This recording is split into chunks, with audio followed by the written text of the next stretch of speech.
Hoje é dia 4 de fevereiro de 2022, sexta-feira, 21 graus. Estamos realizando o culto cristão no lar às 10 horas da manhã e optamos, nesta fase, pela leitura desta obra, segundo volume da coleção de 3 livros, A Morte e Seu Mistério, uma obra produzida por Camille Flammarion, um astrônomo. Ele, da página 9 até a página 39, fala a respeito, no item 1, os fatos expostos no primeiro volume provam irrefutavelmente a existência da alma e deixa um ponto de interrogação. Ele apresenta, neste segundo volume, um pensamento socrático. Ninguém sabe o que é a morte,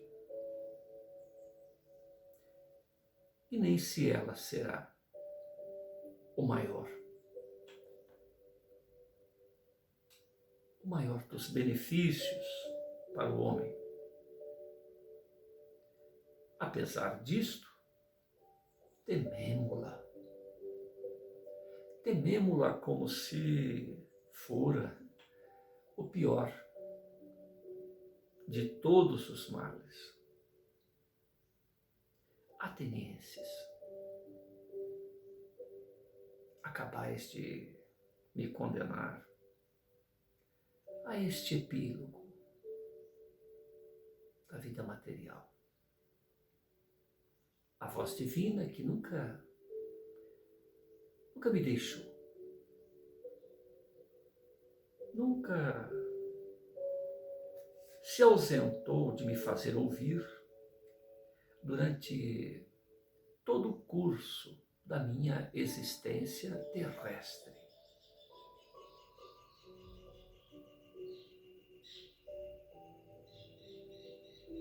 Ela se manteve silente. Então eu não me defendi dos meus juízes. Não me defendi de suas acusações, ó atenienses. Entendo que o silêncio desta voz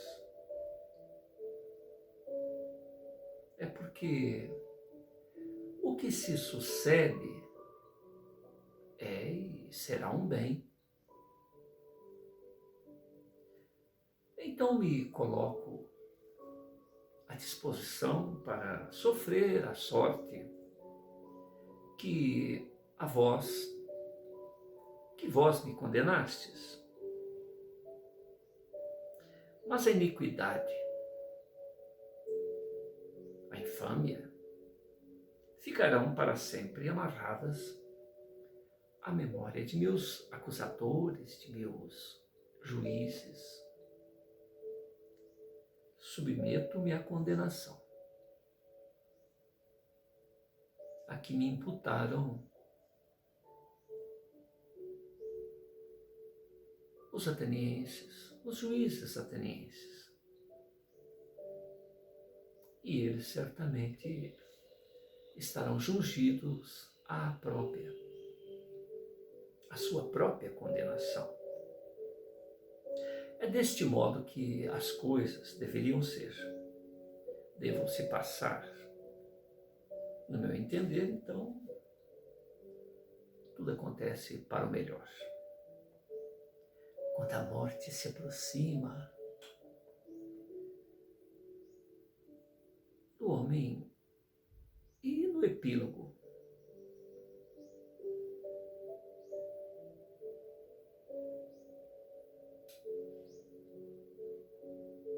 o que nele existe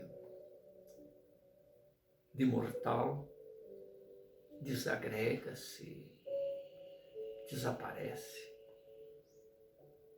Entretanto, o que há nele, o que há no homem de imortal, de incorruptível, retira-se, sereno, portentoso, intacto, incólume. Estamos à página 30 do segundo volume, A Morte e seu Mistério. Estamos tratando do método pelo qual este tema foi abordado por Camille Flammarion. Uma objeção bem diversa das precedentes foi-me feita a propósito do meu primeiro volume. Certa pessoa que me pediu que lhe ocultasse o nome dirigiu-me num palacete dos arredores de Mons, longa e interessante carta, exprimindo-me os seus pesares pelo que eu disse acerca de Lourdes e da aparição da Santa Virgem, que essa pessoa considera como autêntica. Outras cartas me foram escritas no mesmo sentido. Destacarei, sobretudo, a de um eminente cônego da Diocese de Marsella. Se falei das curas de Lourdes, é porque provam a existência da alma, a potência da ideia, da exaltação mental, da fé. Mas há erro pensar que a Igreja Católica tenha o monopólio destas curas. Há muitas outras no mesmo caso, que nada têm de comum com Nossa Senhora de Lourdes ou de La Salette, e que são a mesma ou da mesma forma católicas. Uma observação. A discussão do assunto especial levou-me de novo ao inquérito que foi feito por mim em agosto de 1920, por amigos devotados, e fui obrigado a modificar o texto nas páginas 148 a 150 das primeiras edições do tomo 1, a partir do 35º milheiro.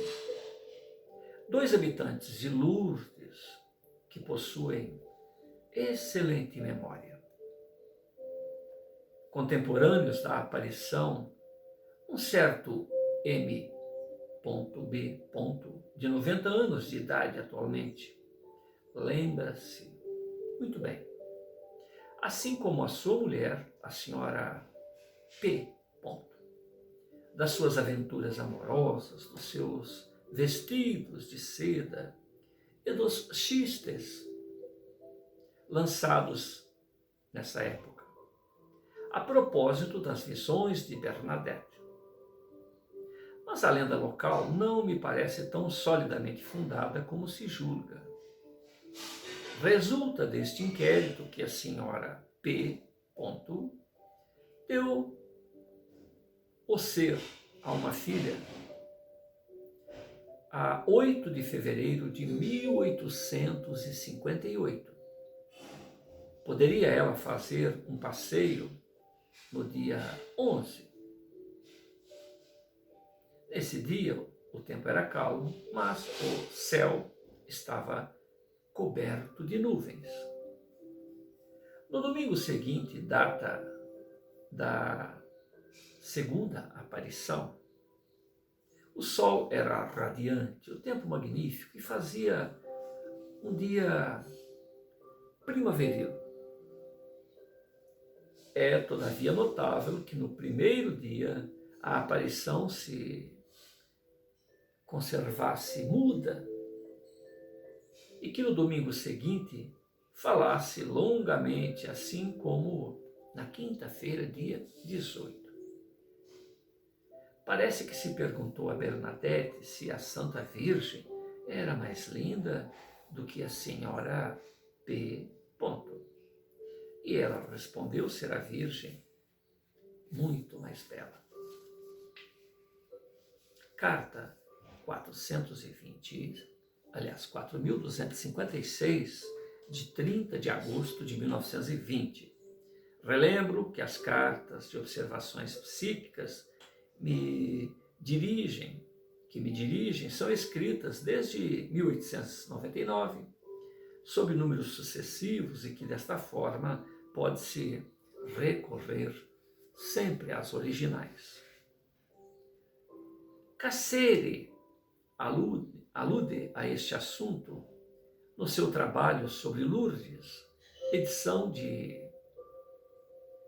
1892,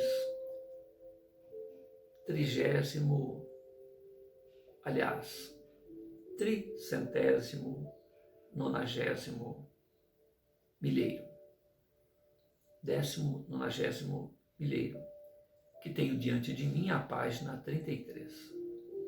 A gruta nesta época não era acessível senão pelo lado de cima, por um caminho aberto na montanha, o mesmo que Bernadette tomou à terceira aparição. Precisamente a propósito de Lourdes, foi-me dirigida desta localidade uma carta, a 11 de junho de 1920, por um dos seus habitantes, carta número 4159, convidando-me a aceitar que a pequena e inocente Bernadette foi simplesmente lograda por uma alucinação, sem que um dos passeios amorosos da senhora P. a isso fosse associado. Contudo, o oficial G. amante da senhora P., conservou-se toda a vida tão estupefato como convencido desta associação. Escreveram-me também. Bernadette não era idiota, mas apenas uma fraca de espírito. O crente entusiástico, Cassere, declara, no entanto, que ela era criatura de aspecto doentio, que aos 14 anos ninguém lhe daria mais que 11 ou 12 anos, que não sabia ler nem escrever e que não pudera fazer sua primeira comunhão por conhecer apenas a algaravia pirenaica. Era, além disto, sujeita às opressões de uma asma que muito lhe fazia sofrer. Passara a infância a guardar carneiros. Mas todos esses pormenores valem o tempo que se desperdiçamos em discuti-los, pois que as alucinações clássicas se produzem sem causa objetiva.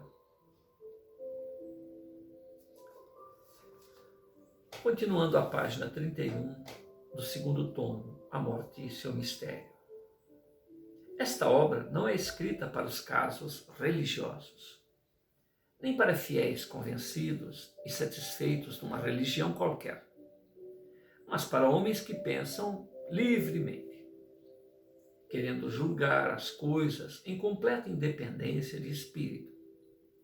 Ora, será razoável acreditar que a mãe de Jesus Cristo se ocupa das curas de Lourdes, ou Esculápio do templo de Epidauro.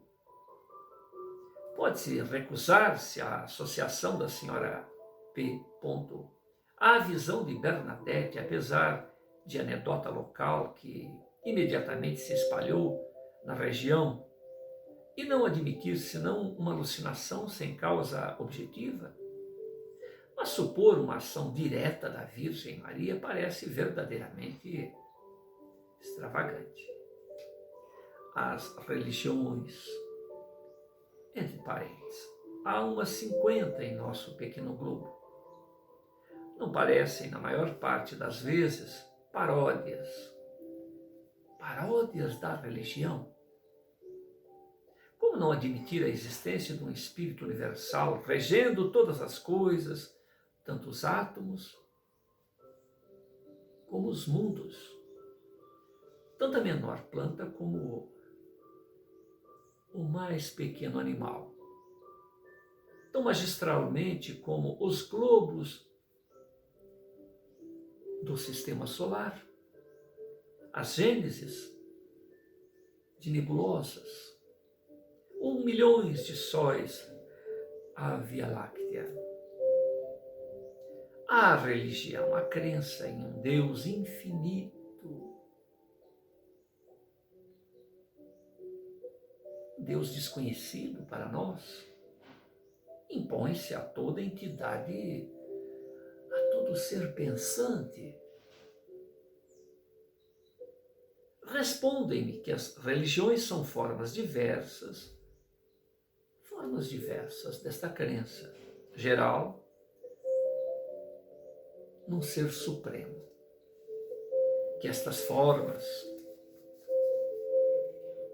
estão ao alcance do nosso entendimento, que são úteis para os fracos de espírito, para preguiçosos, para aqueles que não têm sequer a força de vontade de pensar e que encontram solução fácil dos seus atos nas fórmulas dogmáticas, que vedam toda investigação e exigem submissão passiva ao mistério, sem procurar levantar o véu,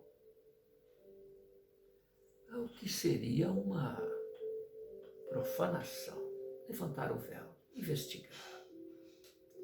Há uma profanação, dizem. Mas as religiões não darão algum dia lugar à religião, com R maiúsculo. As religiões com R minúsculo não darão lugar à religião com R maiúsculo. Não se aperfeiçoarão elas tanto quanto da China como as da Europa? Será a humanidade incapaz de formar uma crença racional? As duas ilusões e as superstições serão indispensáveis. Ilusões, superstições são indispensáveis. Que as formas religiosas sejam úteis sob o ponto de vista social, que ensinem princípios de honestidade, que sejam piedosamente consoladoras de misérias, consoladoras diante das injustiças, consoladoras diante dos lutos. Ninguém pode contestá-lo. Mas por que será que certos crentes imaginam que não devem ilustrar-se, que não devam esclarecer-se, questionar, constatar, metodizar? Por que a intolerância religiosa de certos sectários que proíbem, condenam a livre busca e de não admitirem que se possa raciocinar de maneira diferente da sua? Abrindo um paralelo. Para uns, o planeta está às costas de uma tartaruga. Para outros, a crença geral é que o planeta está às costas de um elefante. Será que a turma do elefante tem mais direito que a turma da tartaruga? E se pegarem armas para resolver?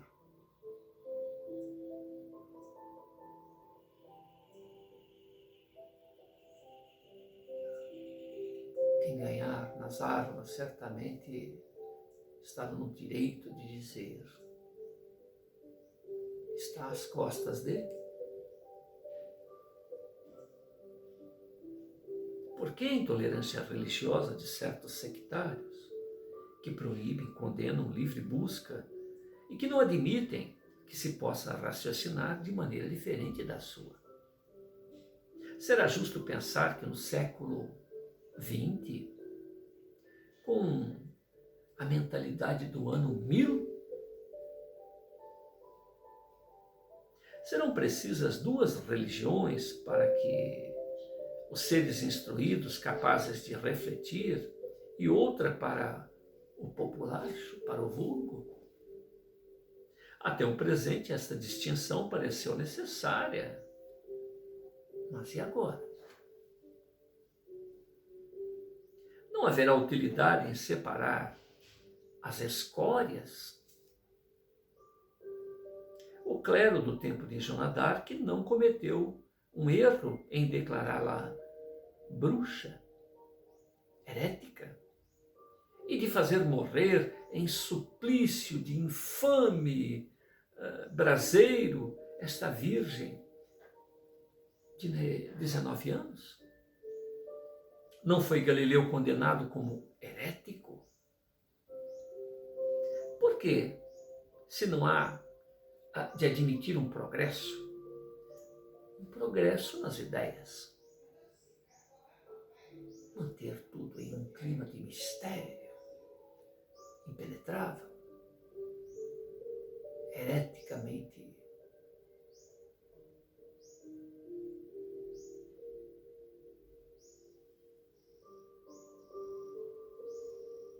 não permitido, a mente livre de solucionar, pelo menos levantar parte do véu? Por que não há de se admitir um progresso nas ideias? Não insistamos. O lugar não é próprio para isto.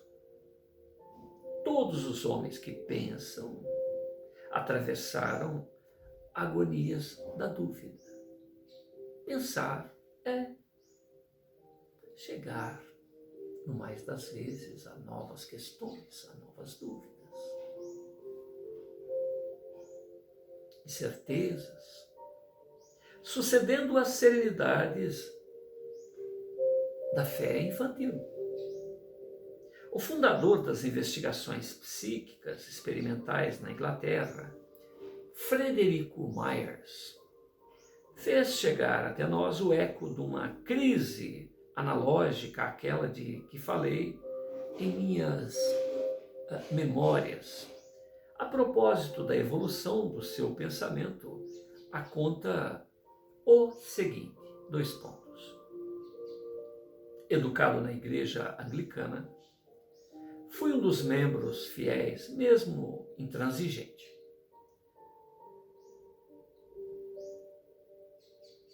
Aggressively orthodox, segundo a sua própria expressão.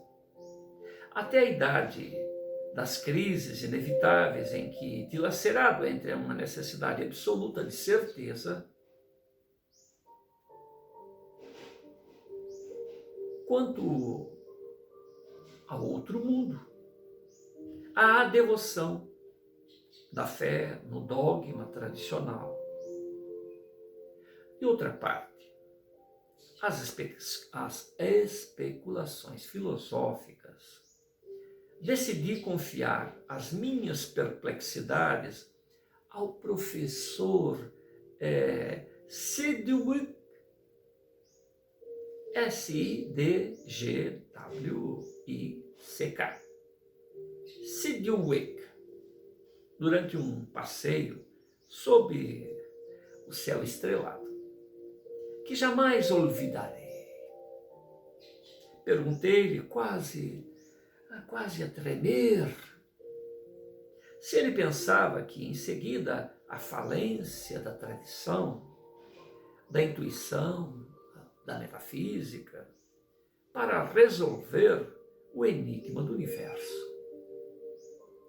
Havia ainda uma probabilidade para que o estudo de certos fenômenos observáveis da atualidade, fantasmas, espíritos, seja o que for, nos possa fornecer algum conhecimento valioso relativamente ao mundo invisível. Sidgwick pareceu-me ter já meditado nesta possibilidade. E, com segurança, revelou-me várias razões que justificam uma esperança. Desta noite, minha resolução foi a de me entregar a tais investigações. Isto está na página 39, em Anais da Ciência Psíquica, de 1904. Era 3 de dezembro de 1869. Myers tinha 26 anos. O fim essencial de sua vida encontra-se fixado daí para o futuro, a partir do diálogo que teve com Sidgwick. Todos passamos por isto. Mas o caminho de Damasco, não é o mesmo para toda a gente. Um eminente historiador, autor contemporâneo célebre, escreve-me certo dia: meu caro amigo Flammarion, para que há de preocupar-me com crenças vulgares? Sabe tão bem quanto eu que elas não se baseiam em nenhuma realidade. Sabe tão bem como eu que Adão, Eva nunca existiram. Que o dilúvio não é mais do que uma inundação local, exagerada. Que jamais as águas subiram até o cimo do Monte Ararat. Que as montanhas é que se levantaram. Sabe-se tão bem quanto eu que Jesus Cristo não pode arrojar demônios sobre varas de porcos que se precipitaram no mar. Sabe-se tão bem quanto eu que o Papa Alexandre VI e o cardeal Dubois, arcebispo da regência, eram ateus. E que o anticlerical Voltaire foi o mais convicto dos deístas. Nesses termos, deixe esses crentes tranquilos nas suas ilusões, para que há de se criar inimigos, quando apenas se procura o progresso da instrução geral.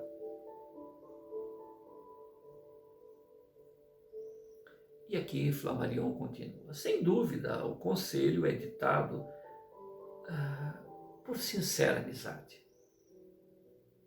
Mas seria possível estudar o problema da morte sem tocar nas crenças religiosas? Não. Isto é impossível. Desde que tal problema é o próprio fundamento da religião. Respeitemos as crenças, respeitemos as ilusões, mas esclareçamos-las em novas luzes. O mundo marcha ad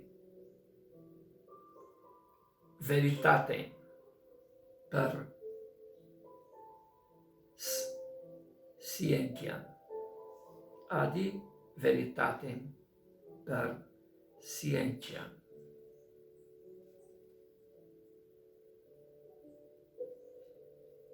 O mundo marcha quer se esteja ciente ou não. O mundo marcha pela verdade da conscientização. Os livres pensadores têm diante de si duas espécies de adversários: os ateus em um polo, os materialistas em outro polo. Quando redigia estas linhas, recebi uma longa e sapiente dissertação do meu ilustre amigo Camilo Saint-Saëns,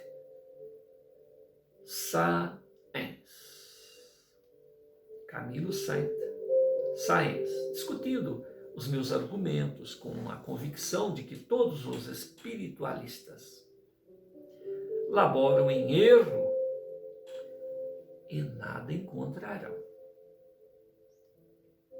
Perdoe-me, dizia-me Camilo Saint-Saëns.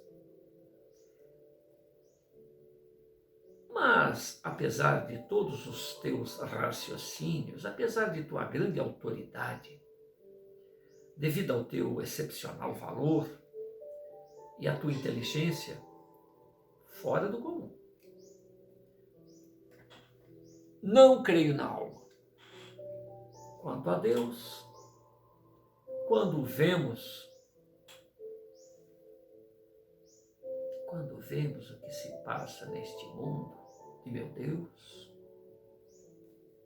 esperar convencer toda a gente é uma utopia, certamente. Confessemo-lo, afirma Flammarion.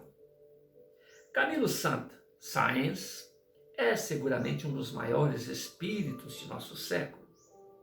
Possui instrução sobre todas as coisas, especialmente sobre astronomia, história das religiões, telepatia, premonições, sensações psíquicas. E aponta-me até o seguinte fato pessoal. Abre aspas. Camilo Saint-Saëns, escrevendo a Camilo Castelo Branco. Desculpe, Camilo Flammarion. Camilo Saint-Saëns, escrevendo a Camilo Flammarion. Um estudioso, um intelectual para outro intelectual.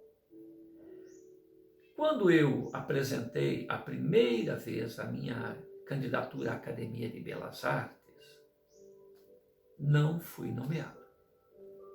Fiquei bastante contrariado e disse mentalmente, contemplando os leões egípcios, que tão exatamente ornamentam a fachada do Instituto. Tornarei a apresentar-me quando os leões se voltarem. Tempos depois, os leões eram voltados. Respondi a Camilo Saint-Saëns. És mais encantador dos amigos, o mais poderoso dos músicos, a glória do Instituto, um dos profundos pensadores de nossa época. Mas não és lógico, de Camilo para Camilo. Como é que um agregado qualquer de moléculas químicas no teu crânio poderá segregar esta premonição estranha, meu amigo? Uma ideia não pode ser produzida por um aparelho material.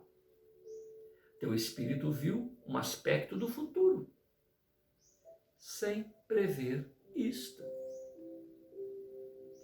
E julgo o meu ilustre amigo tanto mais ilógico quanto, além da premonição de que acabamos de falar, que de resto não era mais do que exaltação. Mas exaltação de espírito.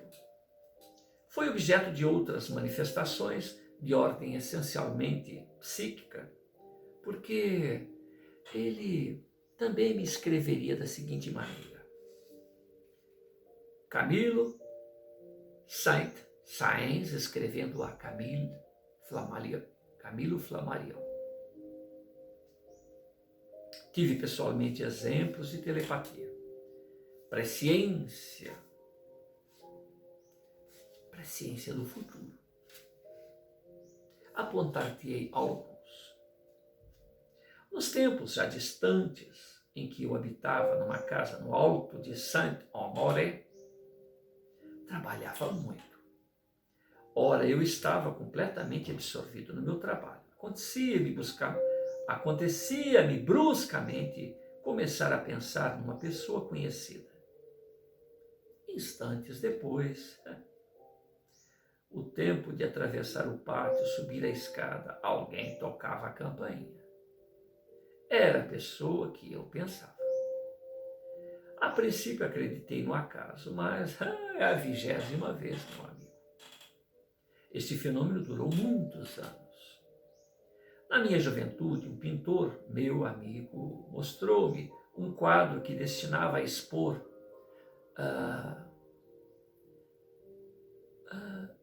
aquela exposição anual. Nunca tinha exposto e ignorava se o seu trabalho seria admitido. Ao olhar o mesmo quadro, vi-o na primeira sala do Palácio da Indústria, no cimo da escadaria. Em um certo lugar. No dia da abertura do salão, fui lá e encontrei o quadro no lugar previsto. Não será? Aí continua Camilo Flammarion. Não será o espírito que está em jogo aqui? Como ver nisto uma propriedade da matéria? Estes fatos psíquicos tão frequentes que os meus leitores, quem diz é Camilo Flammarion, não ignoram. Agora, repetindo, um rapaz que teve todas essas premonições,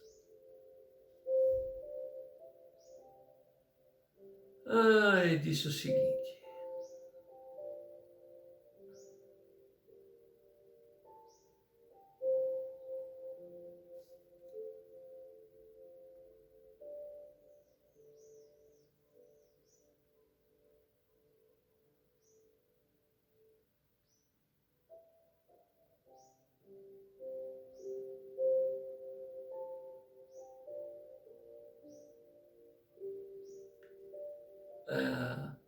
quando dirigi estas linhas, recebi uma longa e sapiente dissertação de meu ilustre amigo Camilo Sainz, discutindo os meus argumentos com convicção de que todos os espiritualistas laboram em erro e nada encontrarão. Quer dizer, ele encontrou. E dizendo para os espiritualistas que nada encontrarão. Perdoa-me, escrevia ele amavelmente, mas apesar de todos os teus raciocínios, apesar de tua grande autoridade devido ao teu excepcional valor, a tua inteligência fora do comum, não creio na alma. E quanto a Deus, veja o mundo como aí as coisas ocorrem. Não creio na alma. E quanto a Deus, veja como Ele está aí cuidar deste mundão. Esse indivíduo escreve pessoalmente a Camilo Flammarion, relatando as suas próprias experiências com a psique. E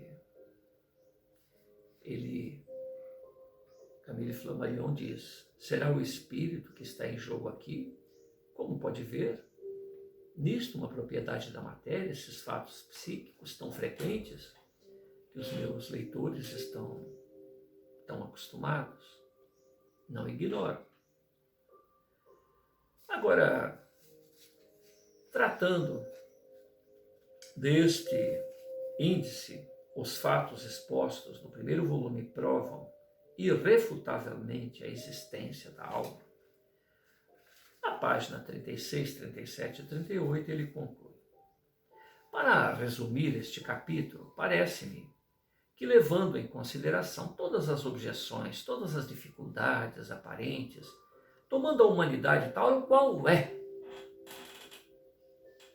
com as suas diversidades de caráter, diversidade de percepção, diversidade de entendimento e diversidade de interpretação, devemos reconhecer que o homem não é apenas um agregado de moléculas materiais, mas que é muito mais complexo do que ensina a fisiologia clássica, e que é portador de um elemento, o homem é portador de um elemento psíquico, distinto do organismo físico, distinto da química orgânica, distinto do automatismo mecânico, fisiológico. Os fatos expostos em nosso primeiro volume, assim como todos os congêneres, provam irrecusavelmente a existência da alma. Todas as angústias, todas as sutilezas que se podem imaginar nas suas variadas discussões não neutralizam as consequências, esta consequência que se impõe. A alma existe. Um fato de observação, um fato é um fato. Um fato é um fato, pode ser observado, repetido. Comparado. Apesar do que possa pensar Henrique Poincaré a respeito do movimento da Terra, o movimento da Terra é um fato. Que digam os contemporâneos de fevereiro de 2022. Digo eu que estou lendo, né? Todas as dissertações metafísicas em que nos desviemos não impedem o nosso globo de girar, nem as faculdades intrínsecas da alma de se provarem, de se autoprovarem a existência. Absolutamente distintas de tudo quanto pode normalmente ser atribuído a um organismo fisiológico material. Temos contra nós, em nossas investigações, 3 categorias de adversários irredutíveis, ou pouco menos que irredutíveis. Primeiro, os que escarnecem, aqueles que escarnecem de tudo.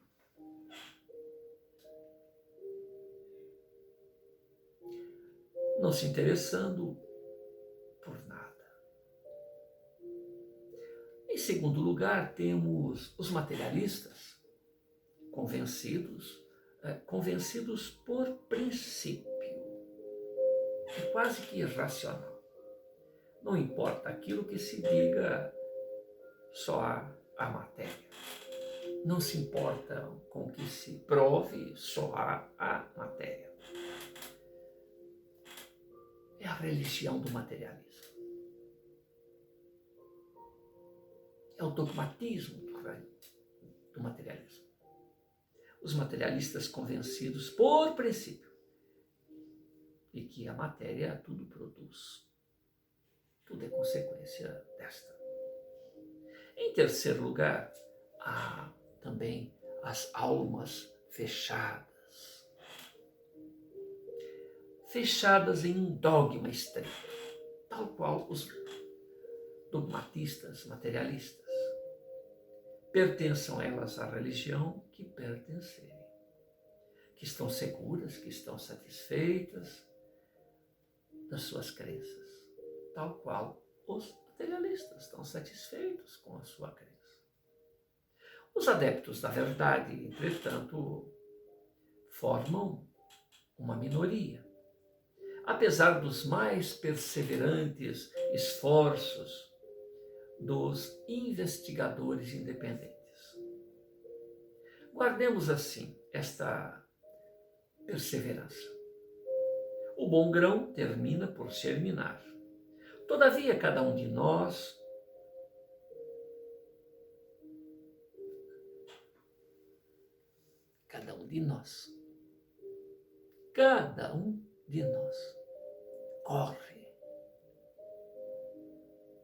corre para a morte. Cada um de nós corremos para a morte. Inevitavelmente. Nenhum de nós está livre. Pensemos nela, não pensemos nela, corremos para a morte. Então, por que a renitência? O não desvendar este mistério com a mente livre? Afinal de contas, é um país em que todos iremos descer do bonde de Caronte. Parece, no entanto, que a razão deveria impor-se. Não desesperemos nunca do progresso. O mundo marcha. A verdade triunfa gradualmente. Quando fundei a Sociedade Astronômica de França, em 1887, o diretor do Observatório de Paris, o almirante Mouches, declarou que tal tentativa não tinha futuro. Dada a indiferença geral, de um lado e de outro a rivalidade pessoal entre sábios. Rivalidade entre sábios. No início desta fundação éramos apenas 12.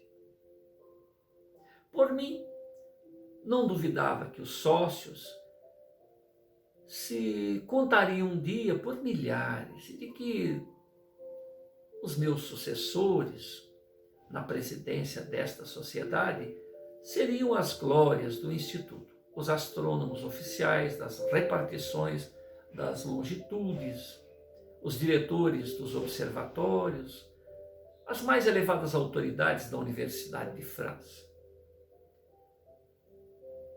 Faye, F-A-Y-E, Tisserand, T-I-S-S-E-R-A-N-D,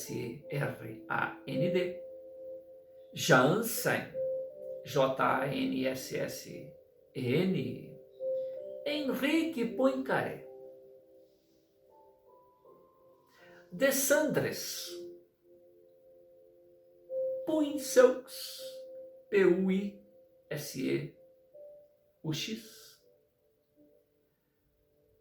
Bailaud, B-A-I-L-L-A-U-D, mudo.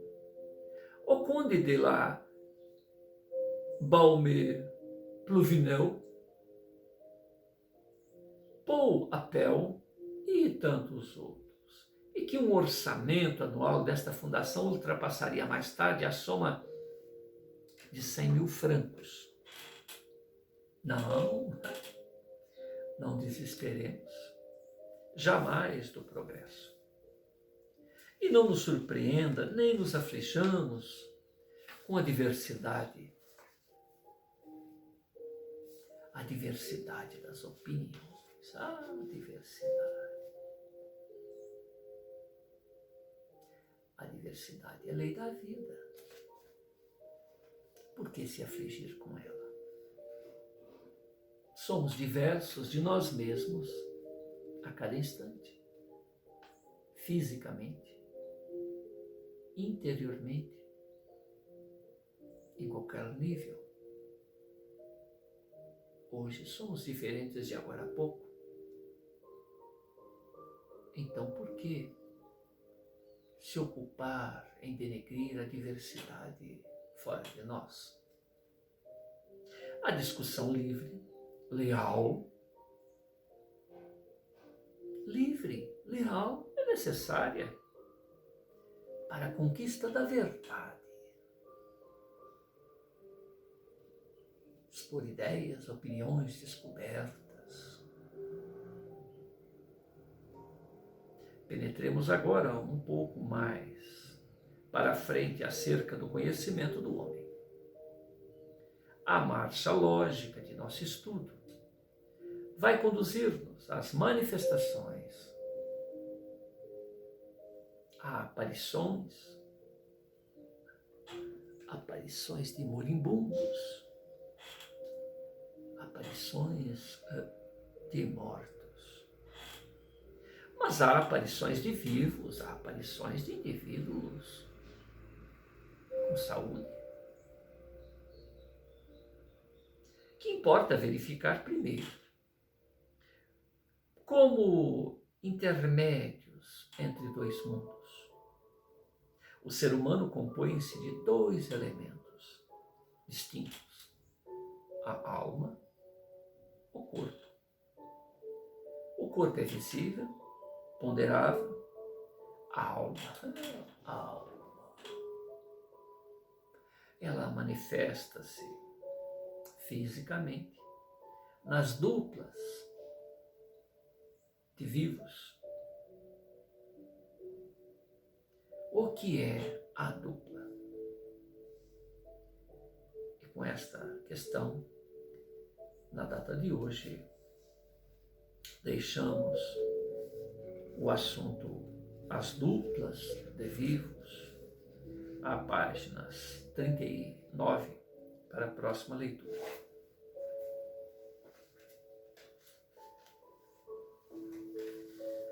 Senhor Jesus, colocamos-nos sob os auspícios de teus prepostos tanta luz na mente de Flammarion, tanta luz na mente de seus opositores, tanta sinceridade em todos estes corações, gênios de sua época, trabalhadores sinceros na busca da verdade, do progresso.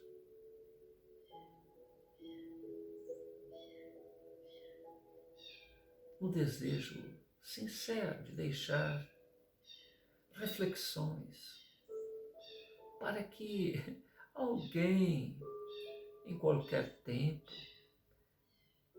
1910, 2022, para que alguém, depois de algum tempo, pudesse pensar esses esforços na literalidade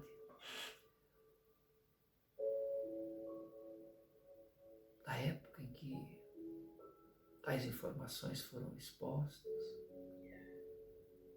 e reverberar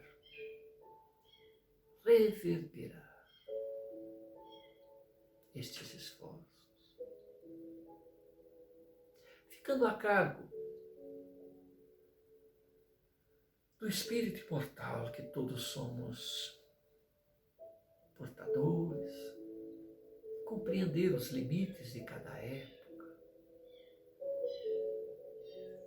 compreender os limites pessoais de cada pensador, compreender o status quo de cada vivente, único, insubstituível, diverso de todo o restante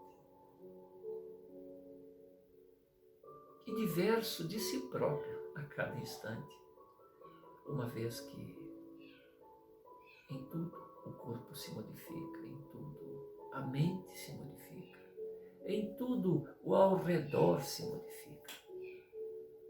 Então há uma mutação necessária, inevitável, dinâmica, somatória, sinérgica, a favor e a partir de cada um de nós. Então, louvado seja o progresso. Louvado seja Deus que nos coloca esta chama crística em nossas almas. Somos parte da grandeza divina, filhos de Deus, herdeiros do universo, convidados ao melhor de nossos potenciais a cada instante. Sabedores de que a eternidade nos pertence, quer a aceitemos ou não, quer queiramos-la ou não. E que facilitar esta escada ascensional, este caminhar para a frente, para o futuro,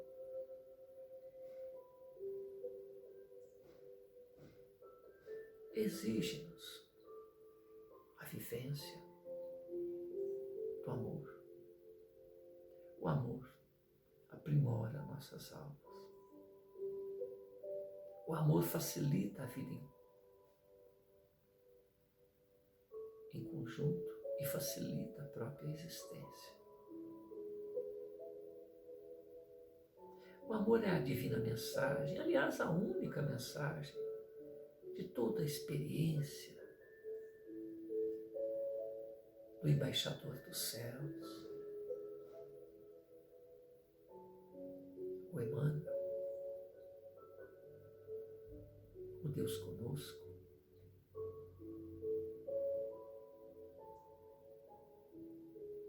o Cristo cósmico, que é o Verbo que fez acontecer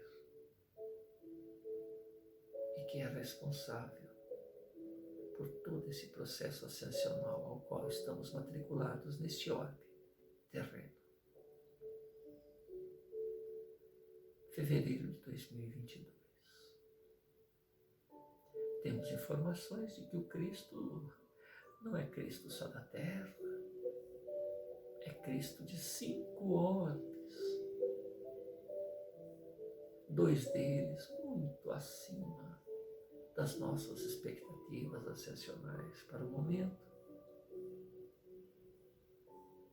e um, pelo menos, iniciando a sua geoformação. É muita autoridade, muita potência, muita competência, muito poder. Mas os Cristos,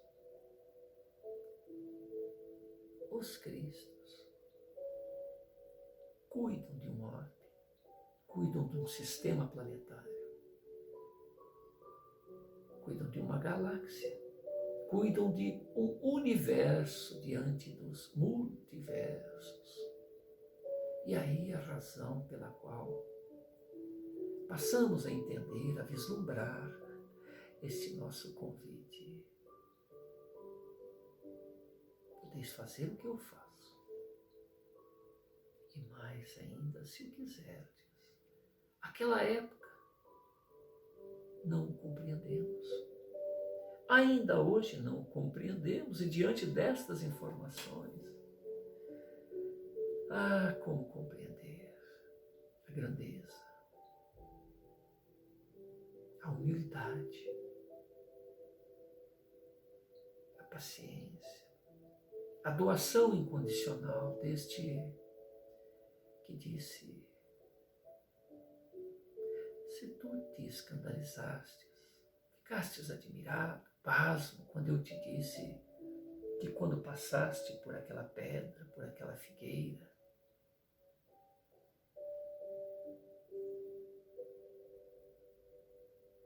o que aconteceria em teu espírito se eu te mostrasse de onde eu venho? Em momento algum, Jesus negou a sua grandeza espiritual. Mestre, sim, eu o sou, mas bom só o Pai que está no céu.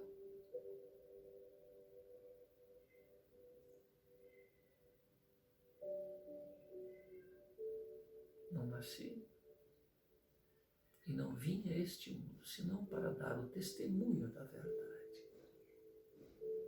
O que é a verdade?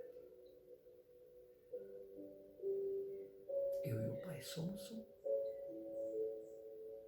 Sejais um em mim, assim como eu sou um no Pai. Quereis provas? Como poderia eu fazer o que faço se o Pai não estivesse comigo? O Pai me testifica, eu testifico o Pai. E pela vossa lei, se um testifica o outro, assim ele está testificado. João Batista no cárcere mandou seus seguidores perguntar ao Cristo se ele era aquele que haveria de vir. Dizei a João, os cegos veem, os coxos andam, endemoniados ficam sadios.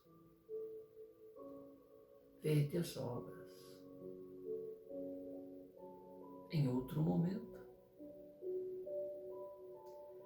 tu fazes estas obras, é por Beelzebul. Curioso. Se Beelzebul trabalhasse contra Beelzebul, como poderia subsistir seu império?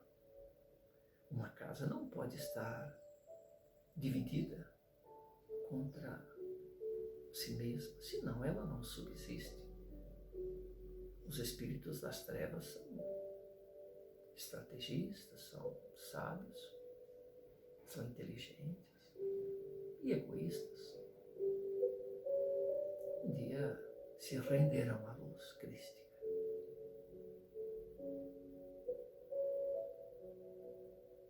E o Verbo Divino procura nos mostrar, dentro da nossa infância espiritual, a grandeza que todos estamos destinados. E a vida segue à frente. E a vida segue à frente. O objetivo desses estudos é mostrar-nos que estamos destinados a deixar o corpo físico, quer nos interessemos, quer nos ocupemos com o tema ou não. E que Jesus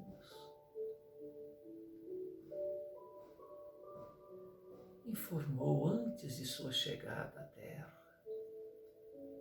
que ele viria e que passaria por este ou aquele Gólgota e que no terceiro dia ressurgiria. E assim o fez, manifestando-se tantas e tantas vezes, mostrando que a vida segue adiante. E ele alertou que se a sua palavra fosse esquecida, as pedras, as lápides dos túmulos se romperiam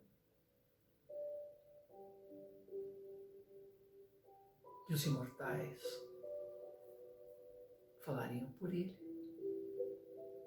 Prometeu que enviaria o Espírito Consolador, o outro Consolador. E estas vozes daqueles que nos antecederam, assim como nós os antecedemos tantas e tantas vezes, nos fazem lembrar a nossa imortalidade. Nos fazem lembrar a necessidade de sermos bons, de amarmos, porque afinal de tudo isto, resta o amor, a resposta, a pergunta, o começo, o fim, o meio, de todas as propostas ascensionais a que possamos nos candidatar nesta escola do Cristo.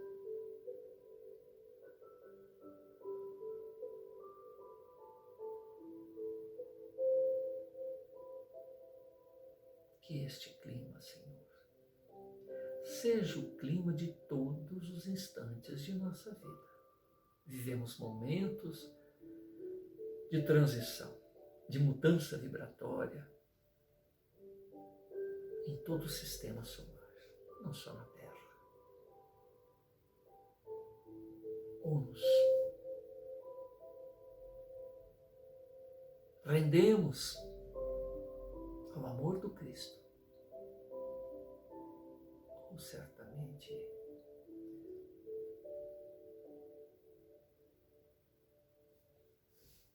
a nossa destinação estará entre outras formas de nos rendermos a esta realidade.